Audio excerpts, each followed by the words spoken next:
been doing comedy for...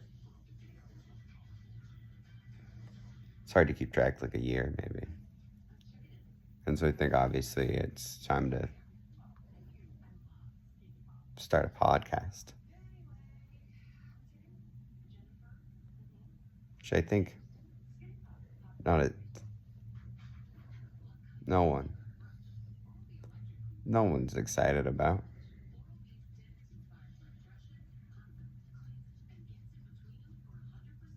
I'm not excited about it. Right? Oh, here it is. But don't you feel like in comedy, one of the challenges is like the feedback is a room of people not laughing at you? You know what? The feedback is that's what it should be. That's what it should be. You should be able to say, now I've had jokes land in other places. Oh yeah, for sure. And I be like, they love that. Then I go somewhere else and like they hated it. But my issue with feedback in comedy is when it's coming from somebody who is not funny. You know what I'm saying? Yeah, sure. Because the feedback is sharp, it's uninvited, it's unwelcomed, it's harsh. Yeah. And so it's like, who the fuck are you to tell me, or who the fuck are you to critique this other person and tell them, like, without going into it, there was an individual that was speaking on another individual and was like, I just think this person is better than that. It cheapens the comedy. And it's like, who the fuck are you to tell this minority person that they can't talk about being a minority because it cheapens the comedy? Like, oh, interesting. So it was like they were upset that they were using kind of hot topics. Tropes. Yeah. The comedy they were critiquing is like, oh my God, I've never met somebody from this community in my life, so I met this person. This is like, this might be the only motherfucker left of this community. You know, it's like a very rare ethnicity to find in Philadelphia. Now I'm like, who is it? I'm not gonna say, because I'm not messy. I am a little messy, but I'm not messy like that. But it's just like, who the fuck are you? All comics just want to talk shit too, also. Exactly. It's like, who the fuck are you to say, oh, that's all they talk about? Like, it cheapens the comedy. Like, who the fuck are you? Like, I feel like the shit you talk about can very well cheapen comedy too, because it's so common. Like, you know, so I just feel like, I mean, if the audience was the critique, that would be the critic. Sure. That would be great. But I feel like I have to invite, like, I'm like, Max, how you feel about that set? Okay, let me have it. Tell me, because I asked you. But if you came to me, like, Ebony, you talking about your pussy again. Like, it's like, pussy have again. People said that to you? No, they haven't. But I'm just trying to, like, give an example. Yeah, I would be like, okay, well, I have a pussy. Like, also, I don't feel like you talk about your pussy that much. I don't, and I do. I feel like I have a variety of jokes. That's what I pride myself on. I feel like I can go in front of any audience. Recently, I did a show in Nicetown. It was is that like that's the hood. That's the right hood. And even me, like, I was scared because I have a Nicetown joke. So when I got invited to this place, I was like, what do I look like turning this down? Because if I can make jokes about this area, I should be able to go and perform there. How'd the show go? It went great. The people showed up. First of all, they paid like $50 a ticket to be there, and there was a chef that put it on. Oh, so there was like, it was like food and stuff. Entertainment. So I feel like people love it because it's like also you get food for $50. You get food and entertainment. Yeah. It's always worth it. But they showed up wearing like gowns and they were looking heels. nice. They were looking nice. Like they had like bedazzled dresses and sequins, and I was really flat. I'm like, wow, they're here. I get to entertain these people, and it was very like humbling. But I was scared to go there because I was like, I don't think this audience would be feeling me. Like, I'm a little too, I don't know. But when it went well, that's when I was able to say, I can literally say now, I can perform in front of any audience. I can perform in Rittenhouse. I can perform in Strawberry Mansion. I can go to Delaware. Like, I can do this. I mean that should be the goal of comedy, right? To be able to do it everywhere with anyone. To adapt. And it was me. I was the only girl. It was 2 comedians, and the other was It was only you and one other person. One other comedian, but the rest of the entertainment was like spoken word. They was singers. They was interesting. Yeah, and that's my biggest fear too. I don't want to do no variety show type shit. Like I just came to tell jokes because I feel like that's harder too. Like you just seen this sexy ass girl do a spoken word poem about. It's like, I need the kind of man that'll be the man, that'll be the man, that'll man. Like, oh my God. Like, I love spoken. I know, but it's like, I don't want to go up after that. This fine ass bitch, like. And then you're like, what about my pussy? Yeah. You know, Exactly. And, you know, and I was getting some looks with all the people. I'm like, who the fuck is that? Like, but I just had to like power through. And Alex Bateman was the other comedian, white guy. Yeah, I know Alex Bateman. He goes up and does the fucking E40, but like it took a lot of balls. I'm like, I'm black and I'm nervous to perform in here. And you have a huge amount of balls to just pop up and be like, I'm like. So once it was over and they really enjoyed what I was doing, I was like, okay, I'm legit. Like, I'm good at every hood, as we say. Like, I can do this. But, so I pride myself on it. So I try not to limit so I write, whenever it moves me, I write jokes about literally anything. So. I mean, the best jokes I feel like are about, like, almost, and I don't mean nothing, but, like, nothing. You know? Like, you're like eating a chicken nugget or whatever. My cholesterol. I do that exactly. joke all the time. Like, and that lands everywhere. Yeah. Because everyone relates to it, you know? Everybody has a Chick-fil-A problem. Maybe I've never been to Chick-fil-A. Oh my God, are you serious? Yeah, I don't know. I just we gotta do some content where like we take next to Chick-fil-A. Because I know that fucking meat like the back of my hand. I know. You know what to order. The healthy, the bad. Like. I feel like you posted though about like you posted a Chick-fil-A salad, which was not the option. As a Southerner, we have a restaurant called Zaxby's, and Zaxby's is more like, I guess Zaxby's was like, I don't know, it might have been, it might not have been, but I feel like it was a predecessor to Raising Cane's. Oh, I've never been there. I love Post Malone though, and he's doing a ton of ads for it. So. Is it good? Zaxby's is much better than Raising Cane's. To me, Raising Cane's like a 4. Zaxby's is like a 9. Do you want some more margarita? Yeah, of course. I got lip gloss all over this glass. But Zaxby's has what they call Zatlets. Thank you. Salads? Yeah, they are fucking delicious. Like, they're so good. And so, somebody told me, I was like, why don't you get a salad? Because I did a show at Johnny Brenda's called Put It Down. Thank you. I have to do it. Thank you. I did a show at Johnny Brenda's. I love that bar. Put It Down. I loved it. And they had the people like up on the balcony. Like, I felt like Aretha Franklin. Like, I was like, yo, I am a performer. And you have a bit about you that you look like Aretha Franklin? I look just like Aretha Franklin. I didn't pull up a photo, but I might do it. Like, I gotta do it just to see. Especially when she was younger, and I've cut my hair off. My hair has been cut off under my wigs. I just didn't let a lot of people know. But I look so much. I've been told that my whole life. That and Baby D from Next Friday, I look just like Baby D from Next Friday. I was just watching Friday the other day. This is the sequel, and she's the big sister that's bigger than the little sister. I guess. I have it side by side that I could. I'll have to find it. Yeah, you should send it to me. I'd love to see it. And I look just like it's crazy. I mean, that's not a bad person to look like. I used to be upset about it, and then when my granddad, God bless his soul, he explained it to me, and he was like, Aretha Franklin, you're thinking about like as she got older and taking it as an insult. He was like, but I'm telling you, like when she was younger, she was like the hottest shit going. Like, it's not an insult. And I was like, okay, because I'm tired of motherfuckers telling me that I look like literally elementary school teachers, everybody. They may make me do her for Black History Month. Like, what? Yes. It was like they would force you to do it? They would assign, they'd be like, My sister's name is Amber, so I have that really black name. I also think it's hilarious that your parents named you Ebony and your sister Amber. No, literally. You're like, what the fuck, What bitch? the fuck? And I really feel like it's a social experiment because when we both got in college and we applied for credit cards, they gave her a much bigger credit line. I mean, you have a joke in your special about how you're like, Mom, you named me Ebony. I'm trying to get a job. I'm trying to get a fucking job. And she'll apologize to me now when I do that. It makes me feel bad. She'll be like, I just thought it was beautiful. I thought it was beautiful.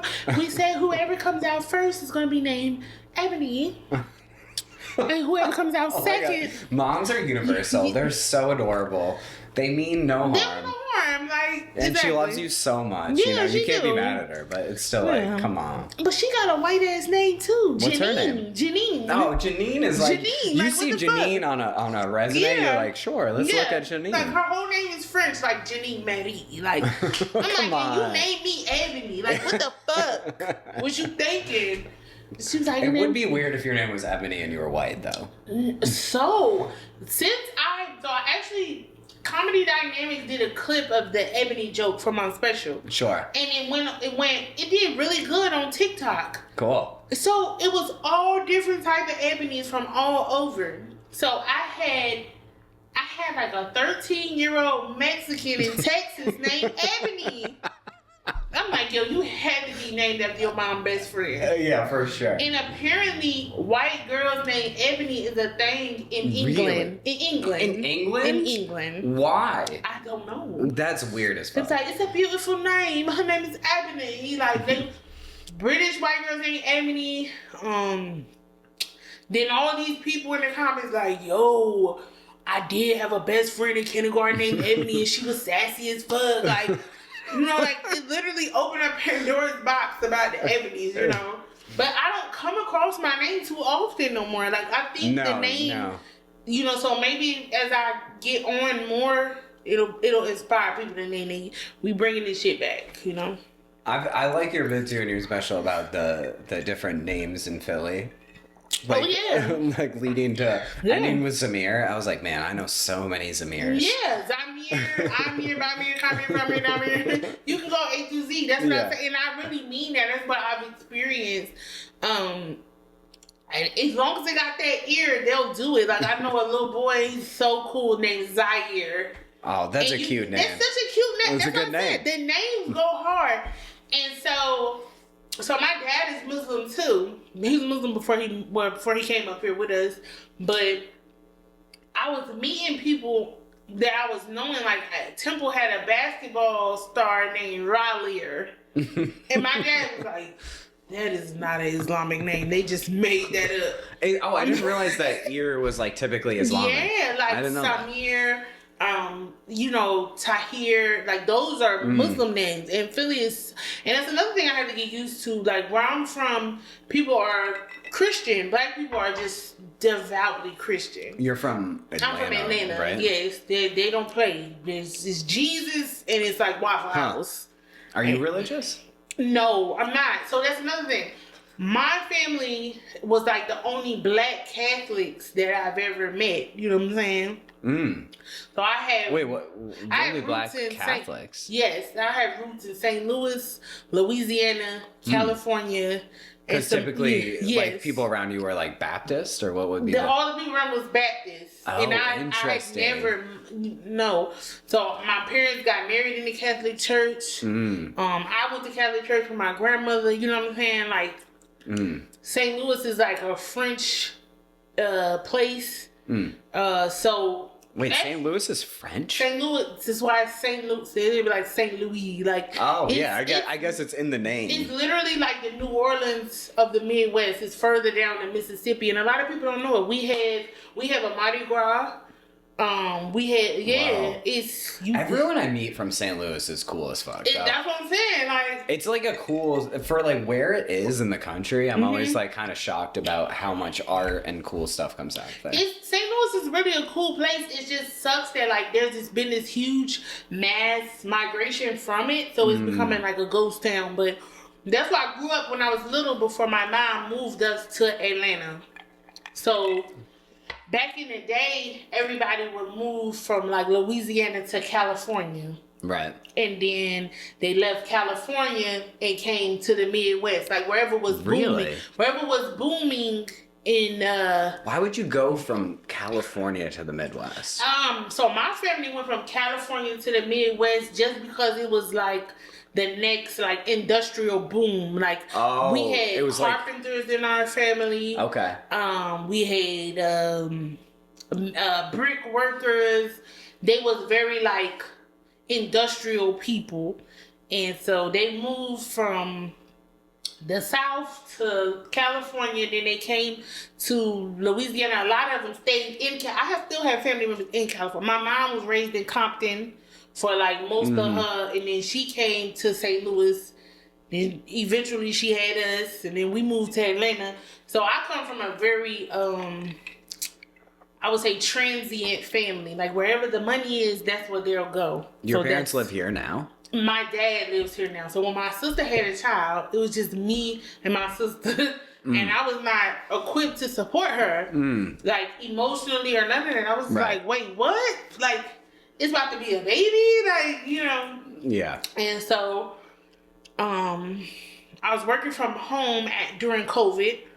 And it was just me and her, and we was thugging it out. We was making it work. At certain times, I didn't leave the house for like 10 days straight. Yeah. So don't you kind of miss that? A little bit, I do. Just a little bit, I do. But it started to become unhealthy for me. Like, I just yearned to be around people. And once I finished my master's degree at home. Wow. So then I came out. I was like, I'm ready to resurface now. I'm ready to come back outside.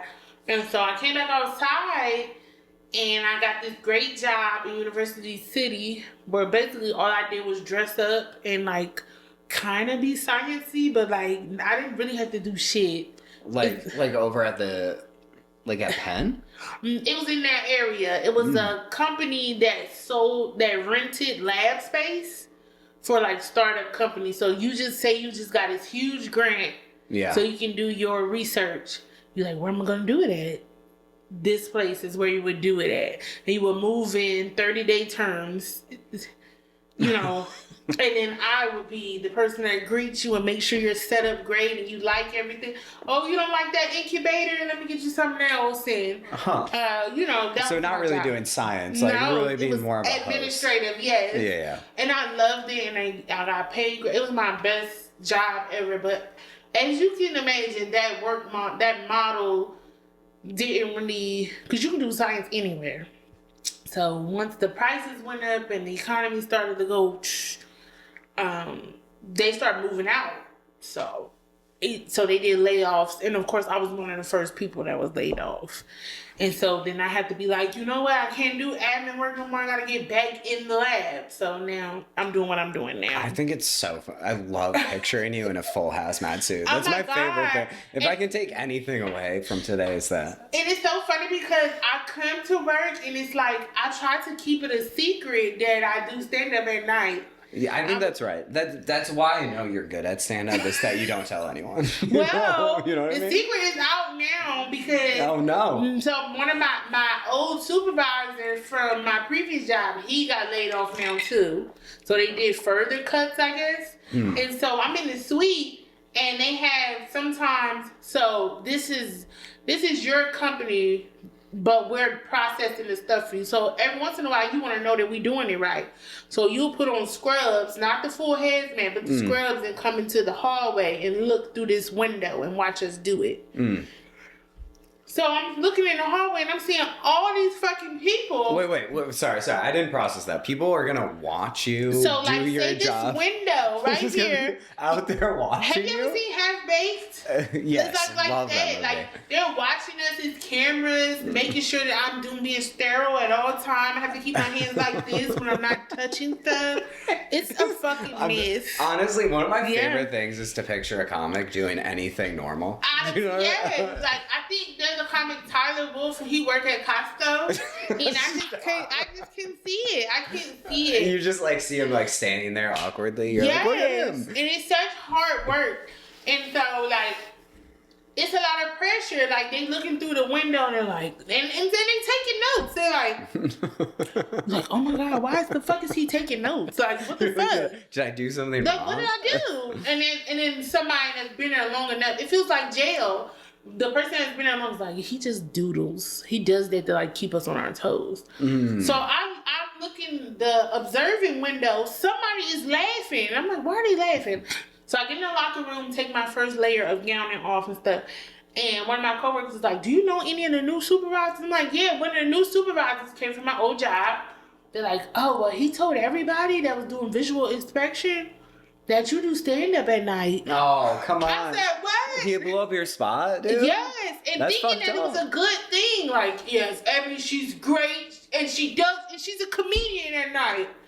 But that was my biggest fear at this new job because I had a lot of problems in my old job with that, which I won't get into. But this one, Because you told people at your old job. I was so proud of it. I was like, I'm a comedian. I feel like, that. okay, like and they hated me. They hated me. I feel like I'm in like just over my first year of comedy. Okay. And I feel like in your first year of comedy, you tell everyone. Yes, it's anything. I'm like, oh yeah, because you know I can stand up. Yeah. And then in your second year, you go, I don't want to tell nobody. Nobody needs to know. I can't tell anyone. Dude. Exactly. So this job, I was like, you know what? Because I got laid off, and I'm like, when I got work, I'm not telling nobody this. They're not gonna know my business. They're not gonna know that. They don't need to know my shit. They don't even know my fucking last name. Like, yeah. He comes, just blows up my spot. Come on. Just not even thinking, and he's the nicest guy in the world.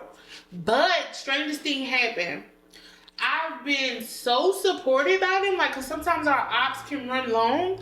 So another scientist, she's like, you want to switch, like, what we're doing on the op? Because if you do the easier thing, you can make it out on time so you can go to your show. Or we have, like, Ezra. I mean, so maybe it's not a bad thing. It's not, and it's so serendipitous how it happened. Like, I didn't tell him. Great word. But my old... Such a nerd. But I love it, dude. Let it out. But one of the dock captains, and they the one that like direct traffic while we were in there doing the stuff. He's just like, Ebony, you gotta be at somewhere at 8:00 tonight. I'm gonna get you out of here, you know. And there's a lot of paperwork and batch records that go into it. Like anybody in biomanufacturing will tell you. And my job uses paper records. Wow. Yeah. But it takes a long time to review evidence stuff, and then supervisors have to review it. But he's like, Ebony, don't you got a shoulder? And I'm like, yeah. And he's like, we're going to get you out of here. Oh, come on. So, yeah. And so it's one of those things where... I mean, it sounds like it's they've really... Yeah, they believe in you, though. They do. Have they seen you do comedy? 2 of my coworkers have come to Punchline, and I made sure it was worth them coming. Like they came to 2 of my shows. Wow. Yeah, Tatiana and my other coworker. Why did I just? Oh my gosh, she's gonna kill me. I have short-term memory loss. Just be like, yeah. We'll just go straight into you saying the name literally exactly. have short-term memory loss. Because her and my aunt have... Marina, I don't know why I just blanked like that. Tatiana and Marina, they came to Punchline and they saw me perform. They also came to Medina's... Medina booked me on a show in Delaware, and they came to that too. They've been like super supportive of me. Like so many of my coworkers like, I heard you do stand-up. Like I want to see it. Like Cause in our conversations, they were like, "You're so funny," and I'll be laughing like. But once the like, receptionist, Miss Belinda, this like a very hot older woman, that used to sing like funk music in the 70s. Yeah. She tells everybody. Her name's Belinda. Miss Belinda, yes. Miss Belinda. She be like, Pinky. I'm like, hey.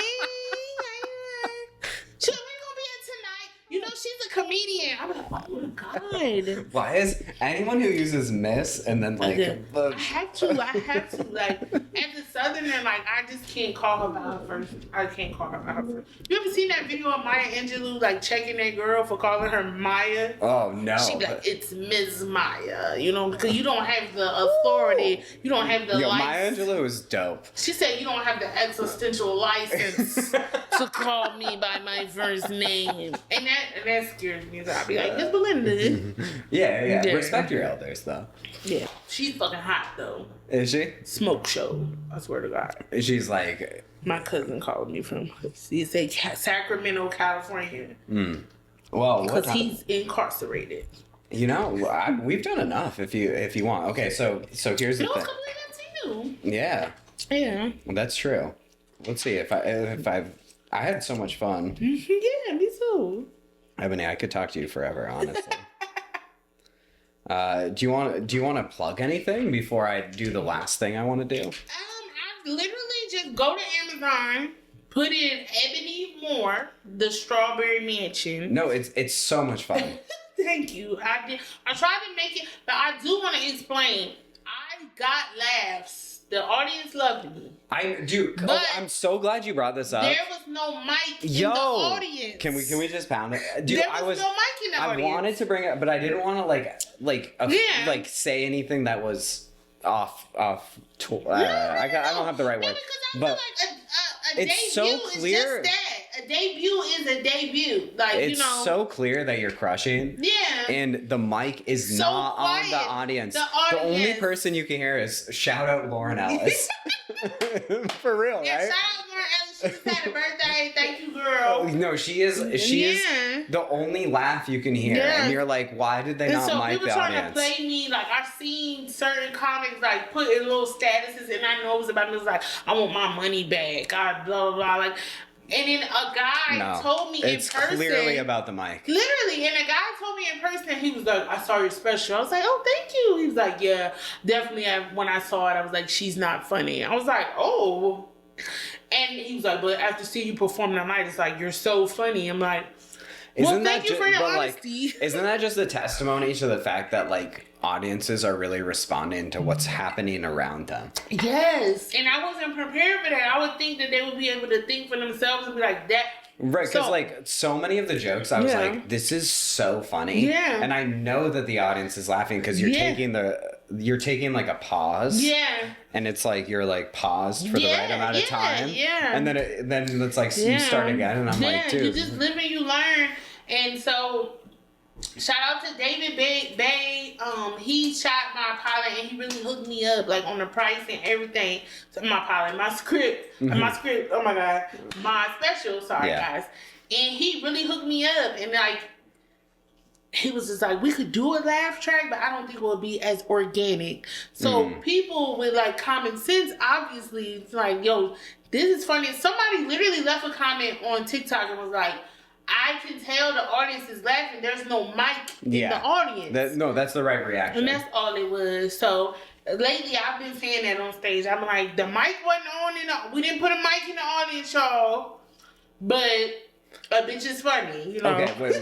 I did really, like, now that we're talking about your special, I really wanted to ask about you had your parents in the audience. Oh yeah. What was that like? You said at one point you were like, my dad's gone now, I'm gonna do some jokes. Yeah. Was it weird, like, looking at your parents while you were, like, trying to do comedy? I hate to say this, but no, it wasn't, because my parents were, like, super young when they got married. Oh, really? They were like, how old? Like, shit, like maybe, like, 21 and 23, like, you know what I mean? That's, like, pretty good. I think that's so young. I mean, I don't want to get married ever, but... So, like, me, like, I'm 34, and it's like, I just now feel like, I could see me, like... I feel like you're going to get married at 37.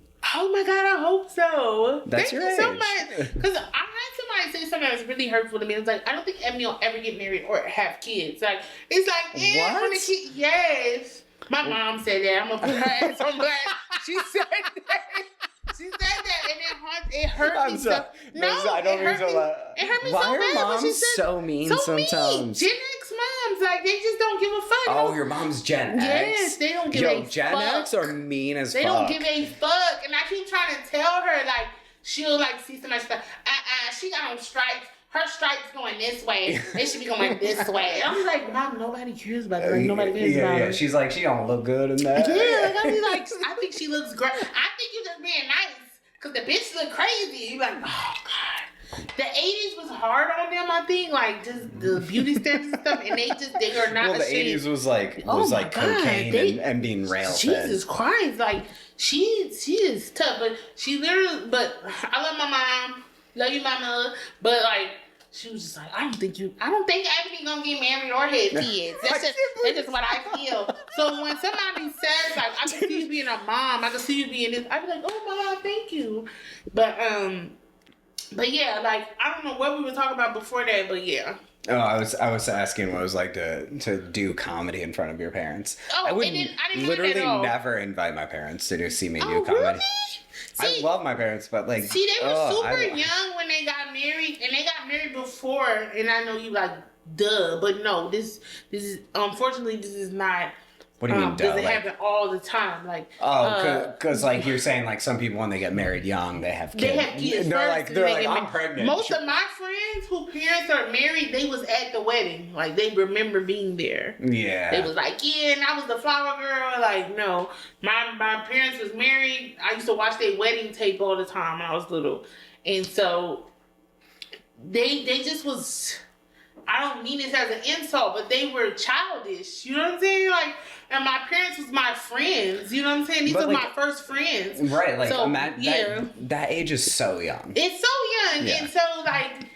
I remember my dad having like a birthday party at the house, and when I think about it, he was turning like 27. Like that's so fucking young, and then So you got young. twin daughters and me in the party, like you know. And you're like 5 years old, 4 years old. Yeah, and it's like my parents was my first friends, both our first friends, and so I never thought twice about that's something I found out from other comics, like your parents, and I'm like, yeah. So, and most of that I said that it was just like pretending, like my dad. Yeah, my you're dad trying to heard get me talk about my pussy because Right. he knows I'm kind of like a prude, you know. He didn't care at all. Like He knows. like- I think the main Yeah. he knows you're trying to be funny. Exactly. He knows, and only thing that he's critical of is like because I used to dress even more like provocative. He'd be like, Ebony, I want you to like show up in a way that you just You don't mean have like any showing doubt. too much skin? Yeah, showing too much skin. Yes. I feel like the way you dress is like, I mean, maybe it's changed, but it's like, It's changed. oh, it has, okay, never mind. Scratch anything I say that. No, it's, but I don't you know, find it as your provocative. dad, he'd be Yeah, like, yeah. "Your skirt is a little short. You know what I'm saying? It's a little short." You know? Yeah. But he would even present that as like a friend, like in a very friendly way. So, but as far as what I'm saying, like I could say my pussy, my asshole. Like my parents are very. They're very like they don't give a fuck. They know what's happening. Yeah, they're like, go girl. Like, they was my first friends. Like, they were I thought my dad was my older brother when I was little because they had us so young and they got married and stuff. Yeah. You were just having such a good time. Yeah, with having a them. good time. He's in the Air Force. So, like, and we would make jokes, like fart jokes, and he was just. My mom, I don't know why she don't do stand up. I tell her all the time. She's like, I just can't do it. I can't go out in front of people. But like, I feel like that's when you know you should do it. It's like when the generation above you, you're like they should have done it. They You should go, have all done right, it. And I'm like, I'm doing I it. gotta do it. I'm doing it for us. I'm doing it for y'all. You know, so Yeah. so doing stand up in front of my parents has always they're my first supporters. They was my first like. Because I wanted my scripts to get out there, and my cousin is a writer, and he lives that's in New cool. York, yeah. And Does he write for like shows now? yes, and Wow. he wrote for I don't know that Taika Waititi show, My Our Flag Means Death. I don't know that show, but I know who It was on HBO Max, and They he's got the good writer stuff on on there. One of his shows he wrote for the Goosebumps Wasn't that another on techie? Netflix. Yeah. He was like, all right, cuz like you want to get your name out there, you might want to do stand up because like all the great stand ups, interesting. all the great writers, comedic writers, they've done stand up, and I that think will that's introduce right. people to your brand of stand up. And I was like, okay, and that's why I decided to do Helium open mic. That's interesting because that's literally like anytime I do stand up, I'm like, I don't really even want to do stand up. Exactly. I want to write. Exactly. That's I how I have did no it. interest in standing in front of people and I wanna be delivering in the stuff. writer's room. I want to be like, I don't want anyone to look at me. I would just want to be a writer. Exactly. And that's why when I feel like certain comics are like trying to be like rivals with me and shit, I be like, bitch, I don't even want to do this. You're like, you can have my You can have this. Yeah. You can have, let me write for you. Please. I don't want to do I don't want to do it. And but now, Yeah. but now, and you know, like we get all southern and like spiritual, but they always say like your gifts are not for you. You know what I'm saying? Yeah, no, that's they're right. for other people, and so like let me write. Like, bitch, I don't think that we're not competitors. Right. One, you can't compete where you don't compare. There's nothing about you that's like me. Like, right. It's not. Yeah. I don't want none of this shit. Like, I just want to write scripts, and I want my shit to be on like Netflix or whatever. Like, I don't Apple TV. I don't give a fuck where it lands. But like, don't you think like, say like, I was saying this to John actually, like recently. I was like, if I wrote someone a joke and I'm sitting in the audience, and I watch them, someone else get a big laugh, do my joke that I wrote, that's good enough for me. That's better than honestly if I'm up there. That's what I'm saying. And I'm so self-critical. I'm my biggest critic. I'm my biggest all those things. It's like, you think I want to fucking, like, literally, I just posted a clip where I blurred out this part of my stomach. I thought that was so funny. It was so unflattering. I was bloated. I was like, ugh, like I got these fucking Fashion Nova flare pants, and I had a bodysuit that was a flare pants at Silk City when I did Lady Laughs with Shauna Lutz. Yeah, it was unflattering too. But I bought 2 outfits. I'm like, I'm gonna wear them. I had to blur my fucking fupa out. Like, I don't want. It takes a lot to put yourself out there. To that extent, so it was like I just want to be a writer, especially like that undershot. And every man that comes to the show, they go, "You so funny, you so funny." Why are they? She my favorite. Like, why are you shooting me from under, bro? Took a fucking picture like you hate me. Like that's so. Yeah.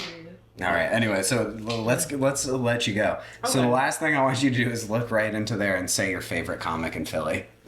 My favorite comic in Philly.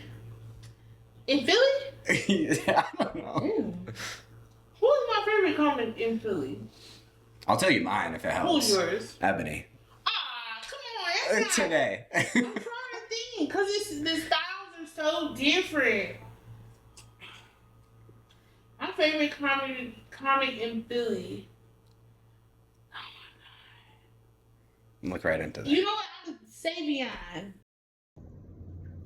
Well, that was the whole thing. We did it. All together, you know? Thanks for joining me. I'm really glad you're here. If you liked it, follow along. More episodes coming soon.